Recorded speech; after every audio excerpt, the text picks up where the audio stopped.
Dear Mr. President, with all due respect, sir, I must tell you that you are wrong about ISIL. You said ISIL speaks for no religion. I'm a former Muslim. My dad is an imam. I spent more than 20 years studying Islam.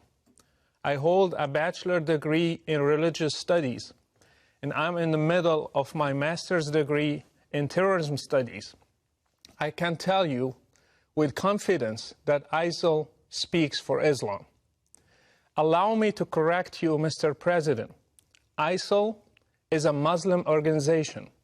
Its name stands for Islamic State. So even the name suggests that it is an Islamic movement. Their leader, Abu Bakr al-Baghdadi, holds a PhD in Islamic studies. I doubt you know Islam better than he does. He was a preacher and a religious leader in one of the local mosques in Baghdad. ISIL's 10,000 members are all Muslims. None of them are from any other religion. They come from different countries and have one common denominator, Islam. They are following Islam's Prophet Muhammad in every detail. They imitate him by growing their beards, shaving their mustaches, and in the way they dress. They follow his command in the hadith to differentiate themselves from the infidels by wearing their watches on the right instead of the left hand.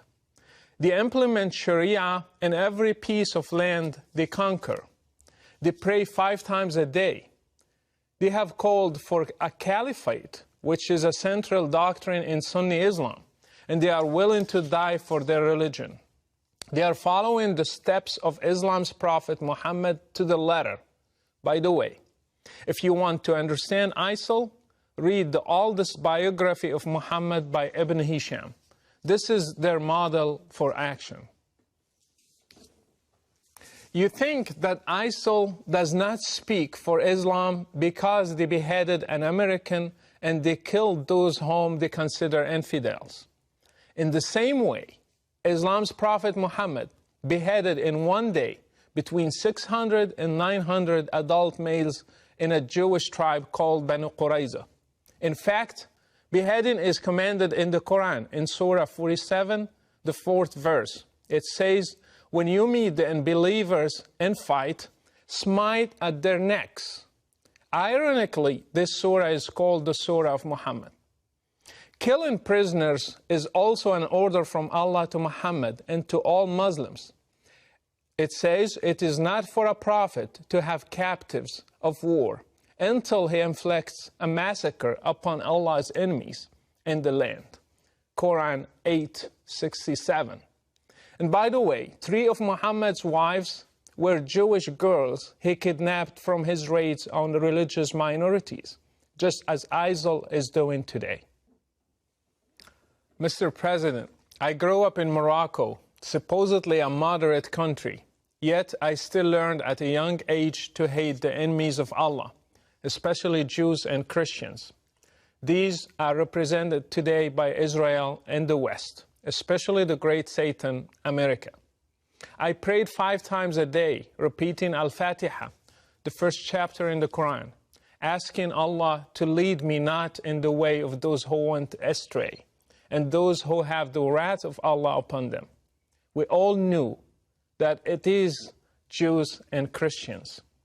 We have been brainwashed to hate all of you in our sacred texts, in our prayers, in our Friday sermons, in our educational systems. We were ready to join any group that one day would fight you and destroy you and make Islam the religion of the whole world, as the Quran says. This is what I and millions like me have been taught. Mr. President, this is an irrevocable fact. Fortunately, when I grew up, I chose to leave Islam and became a Christian because I believed that God is love. Others also left, and still every day they are leaving Islam and choosing different paths for their lives. All of them are suffering today Because again, Islam's Prophet Muhammad said, whoever changes his religion, kill him.